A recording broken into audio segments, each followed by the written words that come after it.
మగవాళ్ళు ఆడవాళ్ళు అందరూ గుర్తుపెట్టుకోవాలి, ఇంటి ఆడది నవ్వుతూ చిలకలా ఉంటే తప్ప ఇంట్లో సంపదలు నిలబడవండి. అలాగైనా ఆవిడ నవ్వాలి కదా అని చెప్పేసి ఆవిడ నవ్వకుండా ఏడుస్తుంటే నవ్వమని చెప్పానా చితకొట్టేస్తారు పట్టుకుని అనుకోవాలి.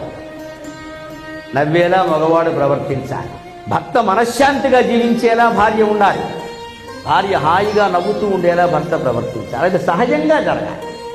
అంటే ఒక ఆవిడ కూర్చొని భర్త కొట్టేట నట్టింట్లో కూర్చొని ఏడుస్తారు. నట్టింట్లో కూర్చొని ఏడవద్దని చెప్పానా? మరి కొట్టమని ఎవడు చెప్పాడు? తాగేసి వచ్చి కొడతావా?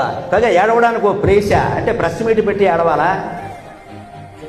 ఈ మళ్ళీ ఏడవడం బహిరంగంగా తెలియాలి, లేకపోతే ఓ మూల గదిలో ఎవరికి కనపడకుండా ఏడవాలా? ఇవాళ అలా ఏడిచే అవకాశం కూడా లేదు. ఎవడో ఫోన్లో లాగేస్తాడు. ప్రతివాడి చేతిలో ఫోనే కదా, ఇది లాగేస్తాడు. ఇక్కడ అంచేతను అక్కడ ఏడవద్దు ఇక్కడ ఏడవద్దు అని చెప్పడం కాదు. అసలు ఏడవలసిన పరిస్థితి రాకుండా భర్త చూడాలి.